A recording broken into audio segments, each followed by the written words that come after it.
Indian Financial System. By Chirag Verma. 100% in English. I hereby declare that the source of this video is true to my beliefs taken from various reliable sources. Video is for educational purpose only and allowance is made for fair use.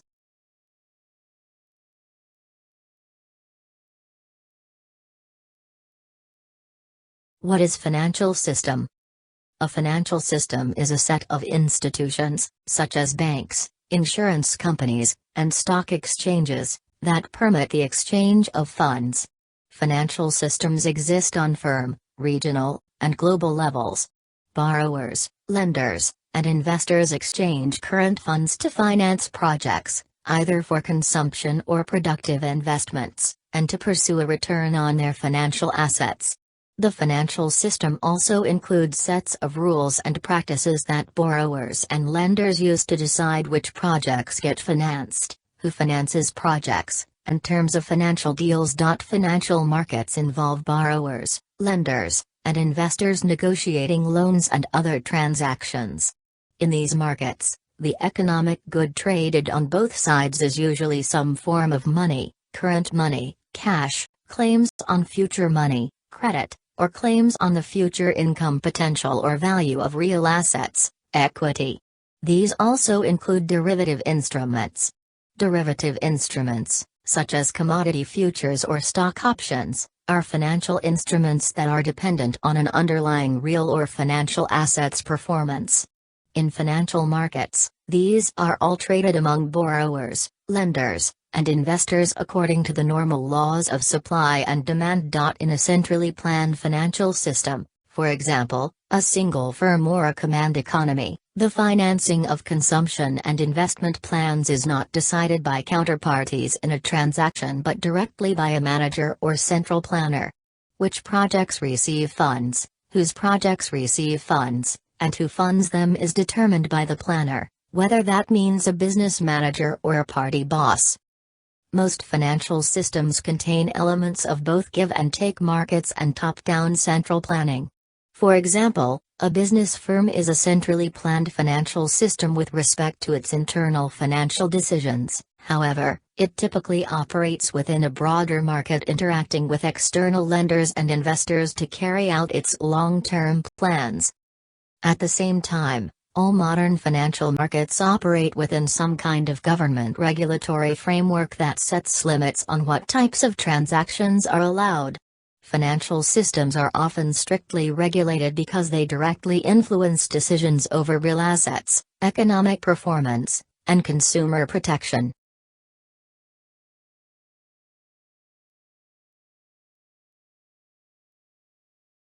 Flow of funds through the financial system.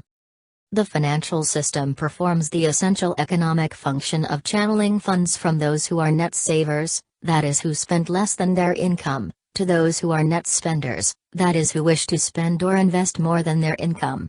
In other words, the financial system allows net savers to lend funds to net spenders. Funds are intermediated by banks and other credit institutions, and directly via financial markets through the issuance of securities. An efficient allocation of funds, together with financial stability, contribute to economic growth and prosperity. The most important lenders are normally households, but firms, public entities and non-residents may also lend out excess funds. The principal borrowers are typically non-financial corporations and government, but households and non-residents also sometimes borrow to finance their purchases. Funds flow from lenders to borrowers via two routes. Indirect or market-based finance. Debtors borrow funds directly from investors operating on the financial markets by selling them financial instruments, also called securities, such as debt securities and shares, which are claims on the borrower's future income or assets. If financial intermediaries play an additional role in the channeling of funds, one refers to indirect finance. Financial intermediaries can be classified into credit institutions, other monetary financial institutions and other financial intermediaries, and they are part of the financial system. One of the key features of a well-functioning financial system is that it fosters an allocation of capital that is most beneficial to economic growth. Well-functioning financial systems do not easily drift into financial crises and can perform their basic tasks even under difficult financial conditions. The infrastructure of the financial system refers to payment and settlement systems, through which financial market operations are concretely carried out. A smooth and reliable functioning of payment and settlement systems promotes effective capital movements in the economy and thereby supports financial stability. See how direct versus indirect finance differs. Direct financing is when you apply for your car loan directly through the lender, such as a bank or a financial company. Here, you'll receive one personalized loan from the lender, which you can then use to explore different dealerships. Indirect finance occurs when you deal with loan packages through a third-party lender. Usually, after you've finished shopping for your vehicle, you'll apply for financing at the dealership and get a variety of loan options. 1. Direct lending. Direct lending involves the transfer of funds from the ultimate lender to the ultimate borrower, most often through a third party. An example is a private party purchasing the securities issued by a firm. The securities are usually sold to the public through an underwriter, someone who purchases them from the issuer with the intention of reselling them at a profit. The underwriter negotiates the terms of the contract with the borrower and appoints a trustee, typically a commercial bank, to monitor compliance. Because of the costs involved, the issue of securities makes sense for the borrower only when the amount to be raised is substantial. If the security is a bond issue, the borrower is obligated to return the principal at maturity and to pay interest during the period of the loan. If the securities are equities, the borrower has no obligation to return the principal, but is expected to pay dividends. What if the lender needs his money back immediately? The only solution is to sell the security in the secondary market. However, a secondary market will exist only if someone has created it. Indirect finance is where borrowers borrow funds from the financial market through indirect means, such as through a financial intermediary. This is different from direct financing, where there is a direct connection to the financial markets as indicated by the borrower issuing securities directly on the market.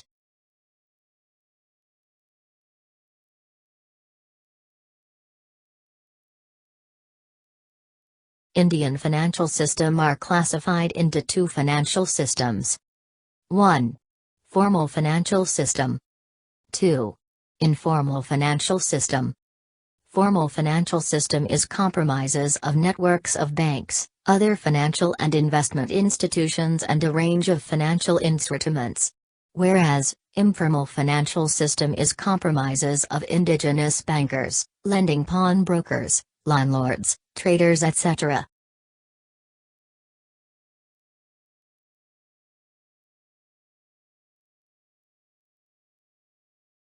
Components of Indian financial system.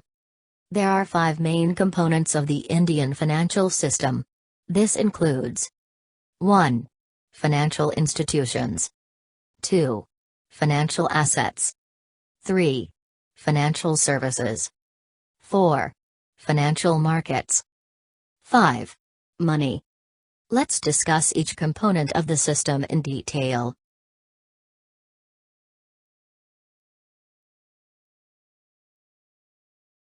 One.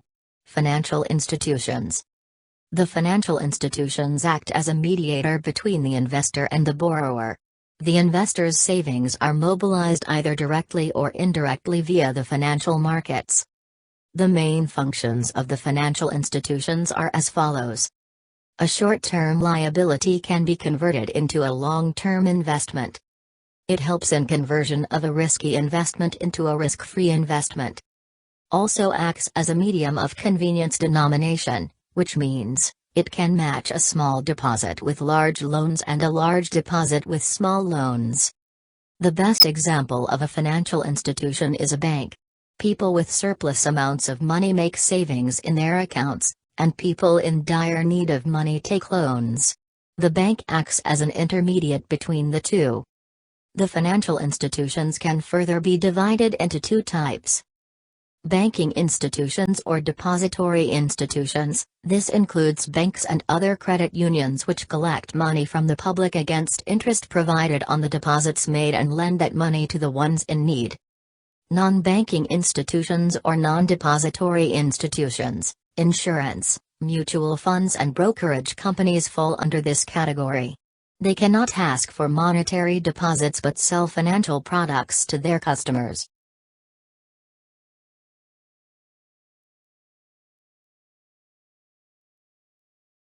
Further, financial institutions can be classified into 6 categories. 1. Regulatory institutes, institutes that regulate the financial markets like RBI, IRDA, SEBI, FMC etc. 2. Intermediates or banking institutions, commercial banks which provide loans and other financial assistance such as SBI, BOB, PNB, etc. They further categorized into 2 types. 1. Scheduled commercial banks. 2. Non-scheduled banks. 3. Non-intermediates or non-banking institutions, institutions that provide financial aid to corporate customers. It includes NABARD, SIBD, etc. 4. Mutual funds. What are mutual funds? A mutual fund is a company that pools money from many investors and invests the money in securities such as stocks, bonds, and short-term debt. The combined holdings of the mutual fund are known as its portfolio.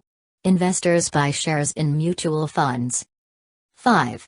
Insurance companies. The term insurance company means a company whose primary and predominant business activity during the taxable year is the issuing of insurance or annuity contracts or the reinsuring of risks underwritten by insurance companies. 6. Housing finance companies. The housing finance company is yet another form of non-banking financial company which is engaged in the principal business of financing of acquisition or construction of houses that includes the development of plots of lands for the construction of new houses.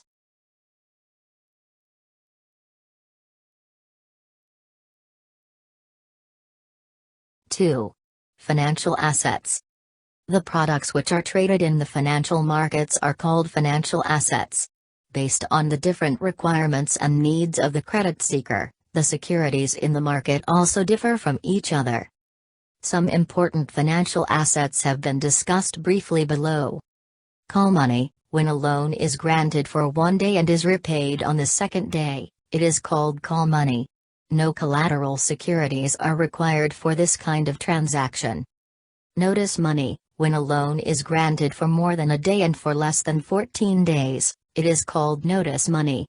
No collateral securities are required for this kind of transaction. Term money. When the maturity period of a deposit is beyond 14 days, it is called term money. Treasury bills, also known as T-bills, these are government bonds or debt securities with maturity of less than a year. Buying a T-bill means lending money to the government. Certificate of deposits. It is a dematerialized form, electronically generated, for funds deposited in the bank for a specific period of time. Commercial paper. It is an unsecured short-term debt instrument issued by corporations. 3. Financial services. Services provided by asset management and liability management companies. They help to get the required funds and also make sure that they are efficiently invested. They are categorized into 2 ways. 1. Fund-based service. 2. Fee-based service. What are fund-based services? Fund-based financial services involve provision of funds against assets, bank deposits, etc. A major part of the income is earned through fund-based activities. At the same time, it involves a large share of expenditure also in the form of interest and brokerage. Examples are leasing, hire purchase, consumer credit, bill discounting, factoring, insurance etc. What are fee-based services? The term fee-based services is a source of confusion. Usually, a fee-based service is offered by a financial advisor who charges an annual percentage of the client's assets as a flat fee for all or most professional services. The average fee is 1% to 3% of the assets. Examples are issue management, merchant banking, credit rating, debt restructuring, stock brokering, etc.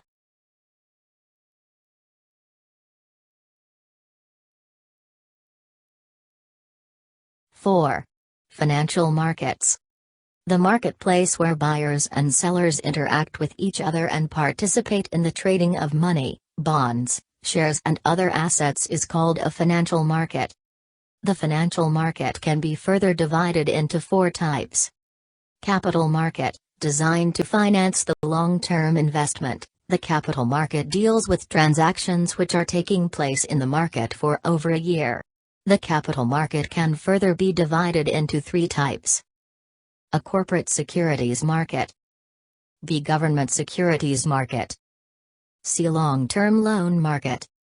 Money market, mostly dominated by government, banks and other large institutions. The type of market is authorized for small-term investments only. It is a wholesale debt market which works on low-risk and highly liquid instruments.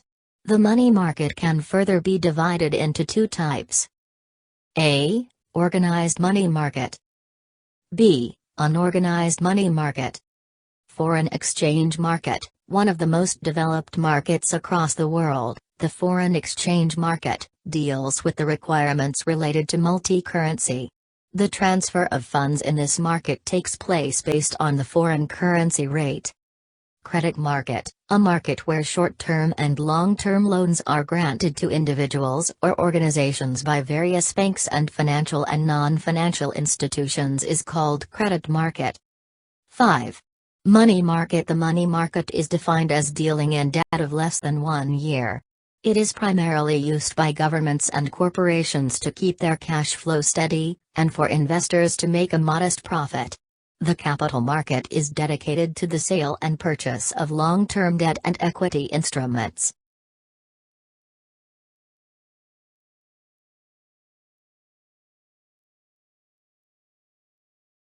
The function of financial system are: 1. Pooling of funds. What are pooled funds?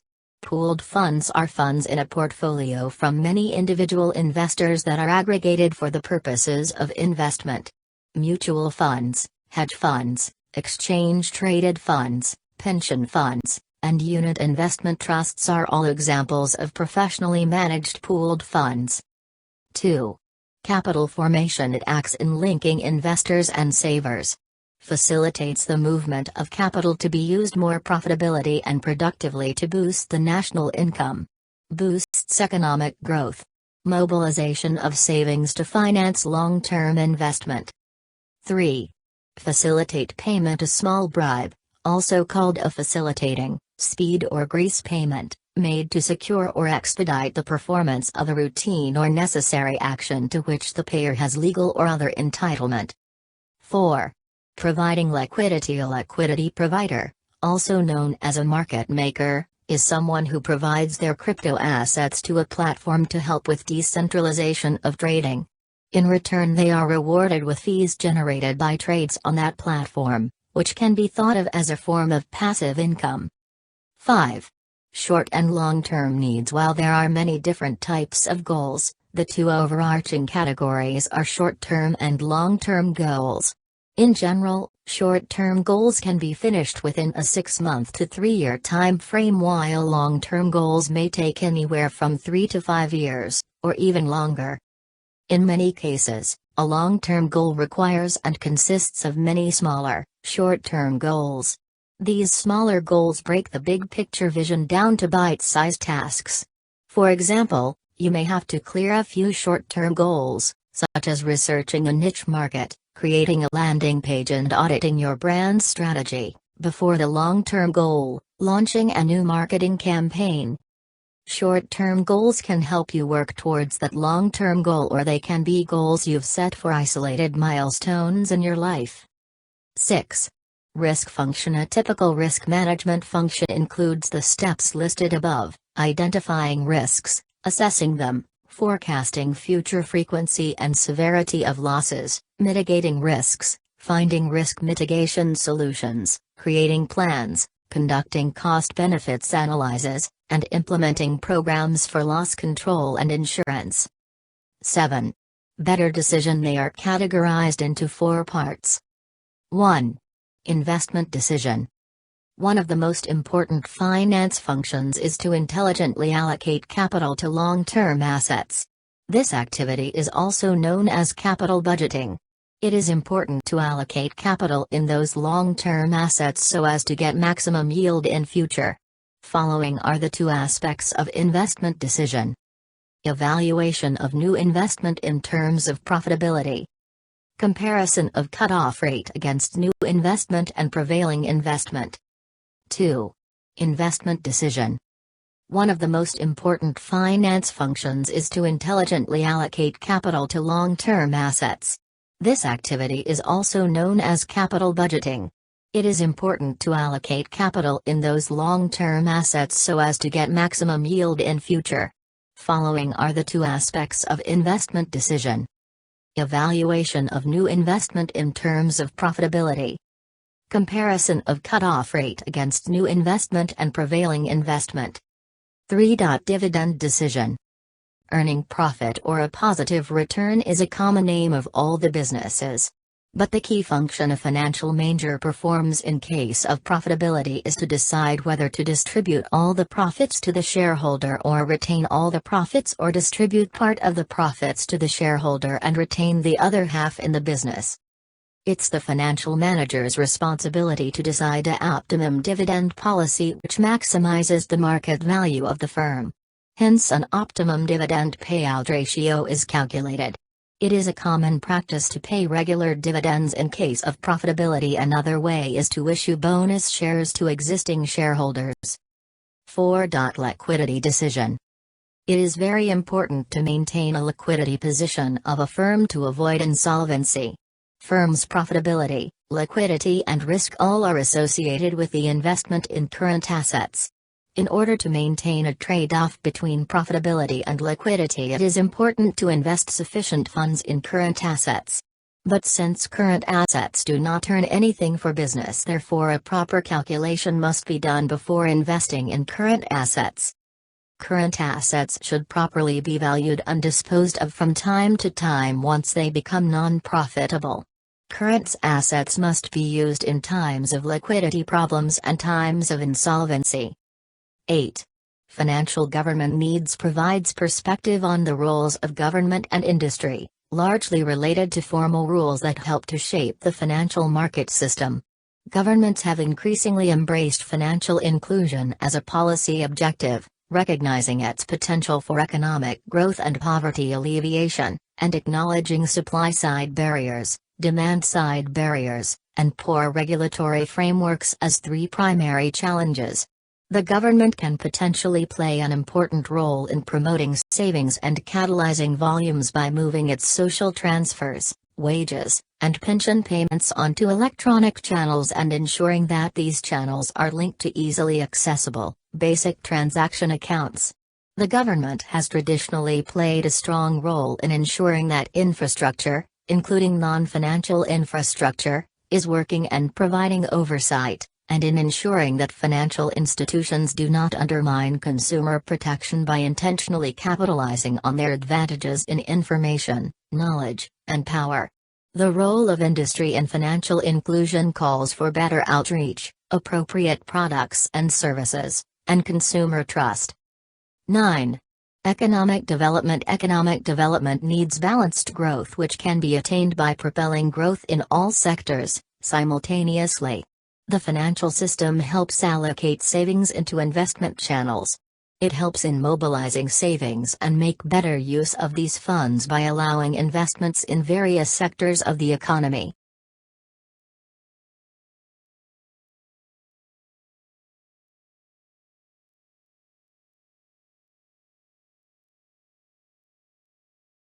Boost for Indian financial system are 1. Make in India. Make in India is an initiative by the Government of India to make and encourage companies to develop, manufacture and assemble products made in India and incentivize dedicated investments into manufacturing. The policy approach was to create a conducive environment for investments, develop a modern and efficient infrastructure, and open up new sectors for foreign capital.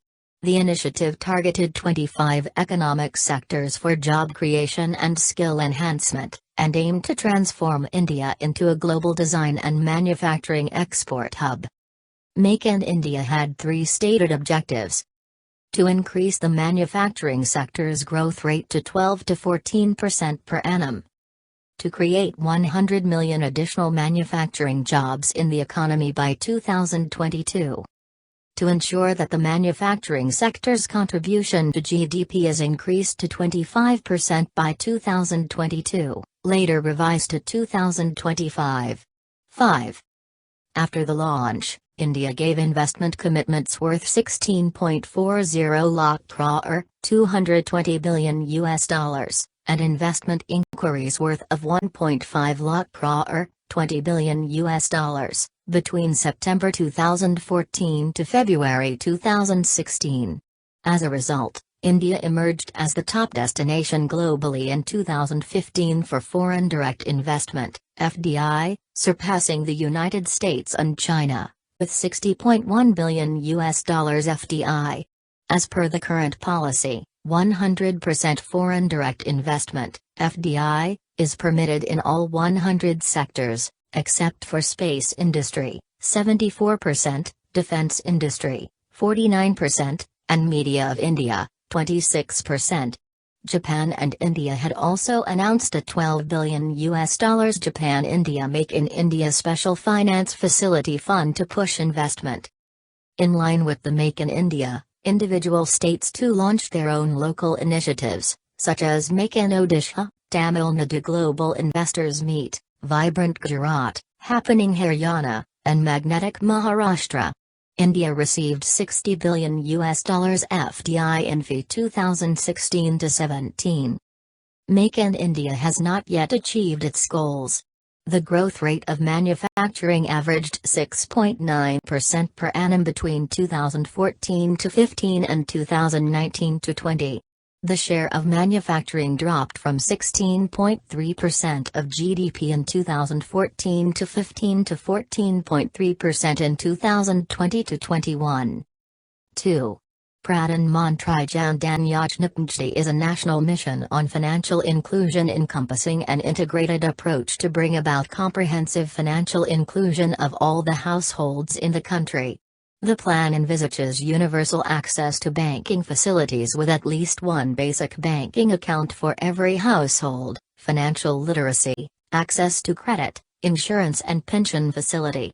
In addition, the beneficiaries would get RuPay debit card having inbuilt accident insurance cover of 1 lakh. The plan also envisages channeling all government benefits, from center, state, local body, to the beneficiaries' accounts and pushing the Direct Benefits Transfer (DBT) scheme of the Union government. The technological issues like poor connectivity, online transactions will be addressed. Mobile transactions through telecom operators and their established centers as cash-out points are also planned to be used for financial inclusion under the scheme. Also, an effort is being made to reach out to the youth of this country to participate in this mission mode program. 3. Pradhan Mantri Mudra Yojana. Pradhan Mantri Mudra Yojana is a Government of India scheme, which enables a small borrower to borrow from banks, MFIs, NBFCs for loans up to 10 lakh for non-farm income generating activities. Generally, loans up to 10 lakh issued by banks under micro-small enterprises is given without collaterals.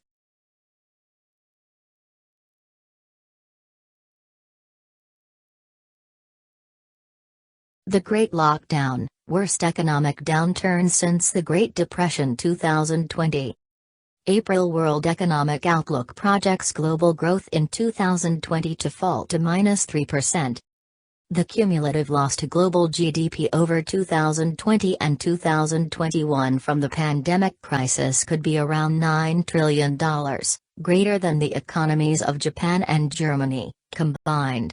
This is a truly global crisis as no country is spared. Income per capita is projected to shrink for over 170 countries. The COVID-19 global pandemic was a double blow for the already struggling Indian economy. According to the World Bank, The current pandemic has magnified pre-existing risks to India's economic outlook. What began as a health crisis quickly extended into a business crisis. Hardly any business sector has been left untouched by the COVID-19 outbreak: aviation, tourism, manufacturing, transport, banking, financial services and insurance, BFSI, and retail sectors top the list. In March, India imposed a nationwide lockdown with the hope of containing the outbreak. The Indian lockdown, which lasted for almost 3 months, supposedly had the most stringent lockdowns the world had seen. In April 2020, India also changed in foreign investment policy to curb opportunistic takeovers, acquisitions of Indian companies due to the current pandemic. The revised policy ensured that all foreign investments from countries that share a land border with India will now be under scrutiny of the Indian Ministry of Commerce and Industry. Challenges faced by the insurance sector. The COVID-19 has crisis raised both short and long-term challenges for the insurance sector. Insurance companies were facing operational and procedural challenges, dips in revenue and depleting reserves, as well as the mandate to meet the growing coverage requirements faced by the entire country. Regulatory challenges and initiatives. India's insurance regulator, the Insurance Regulatory and Development Authority of India, RDI, has continually released several instructions and clarifications that steered the course of insurance responses to the pandemic. COVID-19's impact on health insurance. The pandemic has driven the realization of needing protective investments, especially health and life. There has been a promising uptake of 30–40% in health insurance adoption. The tipping scale has moved from health insurance being a push product to a pull product. Conclusion.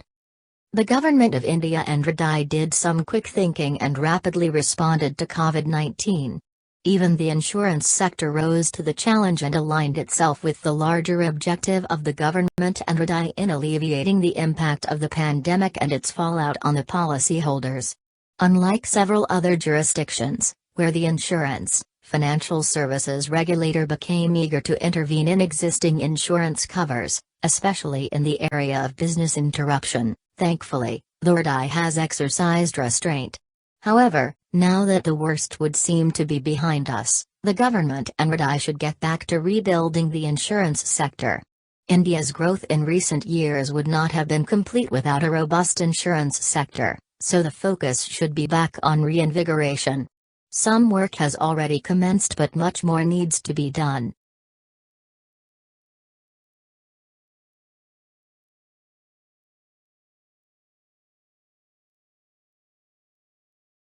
India to become fifth largest economy in 2025, third largest by 2030.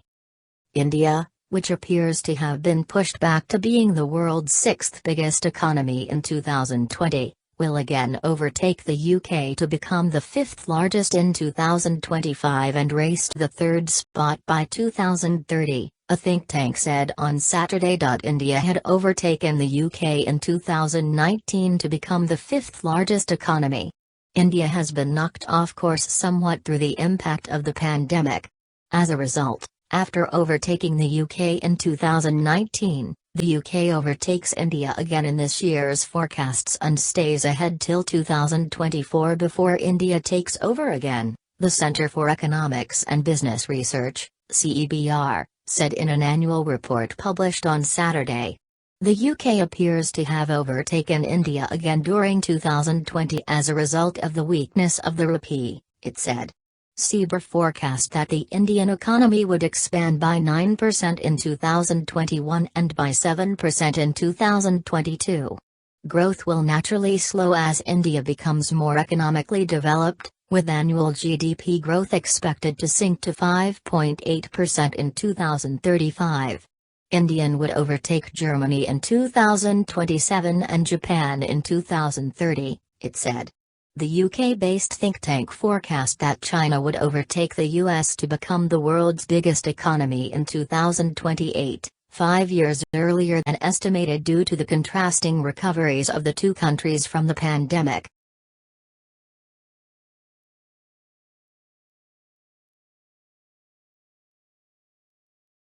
Top 5 Game Changer for the Indian Financial System in 2021. 1. Digital Finance. Digital finance empowers individuals and companies to access financial services, be it payments or credit products, at their fingertips. Application of technology has redefined the movement of money. Mobile payments, online wallets and UPI are all results of this revolution.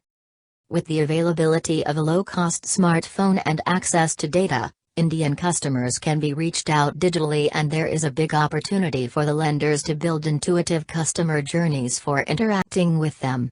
With the emergence of the API-based data ecosystem, institutions can complete the underwriting and verification process digitally. A lot of work has also been done in the space of lending product design, e.g. checkout financing, click payments, buy now pay later credit solutions. This trend would continue, and the number of transactions and the size of transactions which are fulfilled end-to-end digitally will increase. The increased adoption of a digital demand-to-digital fulfillment or digital demand-to-digital decisioning journeys will also accelerate the cross-sell and upsell programs at multiple lenders. These customer interactions will benefit from the availability of industrialized behavioral information on a lender's portfolio, entire credit bureau information for a targeted customer, updated digitized customer profile, established disbursement and repayment channels. This will allow more and more lenders to choose customers on whom they spend, as they try to maximize lifetime relationship value from a selected customer. 2. Real-time credit decisioning and underwriting. Real-time credit decisioning will make funding of loans completely online, seamless, and instant. This technology allows lenders to digitize their credit policies and to provide customers with a convenient online application and the value of immediate account funding. Real-time credit decisioning transforms the traditional and physical loan application and approval process with intelligent technology and data analytics. A dynamic shift can be witnessed in the requirement of real-time decision-making, digital KYCs and digital underwriting. The impact of real-time decisioning will be felt increasingly in post-acquisition customer interaction points such as cross-sell, upsell, early warning portfolio actions and collection portfolio actions. Lenders who will devise data structures that allow them to store unstructured data, e.g. collection call notes, in addition to structured data, will in the medium to long term create sustainable sources of competitive advantage through sharper portfolio segmentation. 3. Mass market loans will keep growing. We are already seeing a trend that Indian customers are fulfilling their small-ticket, short-duration loans through various digital lending platforms. From the lender's point of view, they can service this segment of customers as they are digitally connected. The cost of acquiring these customers and underwriting them has reduced, as most of the data is available on API real-time at nominal per unit price. The transaction numbers indicate that lenders offering buy now and pay later and short-term sachet loans have found a strong product market fit and is expected to grow through 2021. Home ownership is one of the key priorities for the government and is also aligned with the rise in employment opportunities. In the coming years, the demand for affordable housing is expected to grow through initiatives by the government and regulatory bodies to encourage the bottom of the economic pyramid segment to dream of owning a house. Similarly, another segment expected to grow is rural finance, triggered through government initiatives and digital solutions being offered by the fintech and BFCs. Increased mobile adoption, the new wave of fintechs and improvement in technology, has made the interface easy and user-friendly for the people in less developed areas to have credit accessibility. 4. Incorporation of AI, ML, analytics and alternate data to increase credit approvals. As India is becoming data-rich, institutions want to be able to use the available data in an objective manner to meet their business needs. Some of the data attributes that are available for the lenders might not have a historical precedent of predicting risk, e.g., phone data, e-commerce transaction data, cash flow data. As the variety, Velocity and volume of this data is high. It is difficult to use traditional approach to build predictive models. Artificial intelligence and machine learning risk assessment models have made it possible for the lenders to ingest the vast data pool that is available on their potential customers. Artificial intelligence coupled with machine learning can find patterns that predict behavior and determine the creditworthiness of a borrower.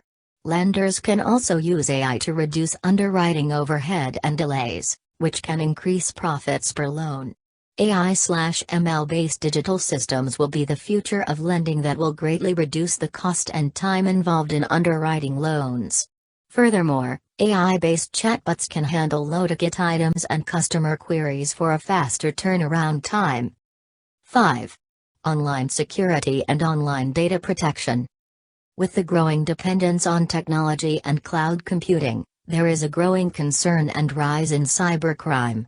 The adoption of remote operations has led to exchange of critical and sensitive information, especially financial data on the cloud. To protect data, reduce or eliminate loss, and meet the regulatory compliance requirements, cybersecurity and access management are going to play a major role. Organizations will continue to embrace new edge and remote technologies and implement more security practices like data encryption to further safeguard the distributed workforce of the future. 2020 was the year of adaptability, forcing financial institutions to scramble and digitize their customer-facing processes to survive. 2021 is going to see a renewed focus on digital and lead to the emergence of connected banking. The time is ripe to accelerate digital and leverage technology to stay relevant, competitive, and future-ready.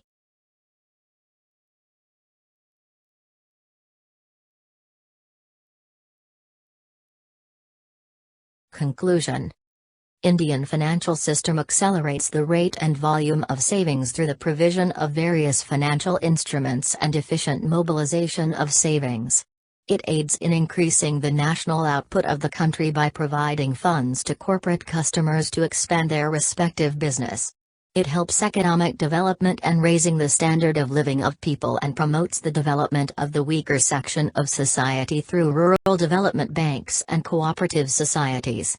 These are the important facts about the Indian financial system.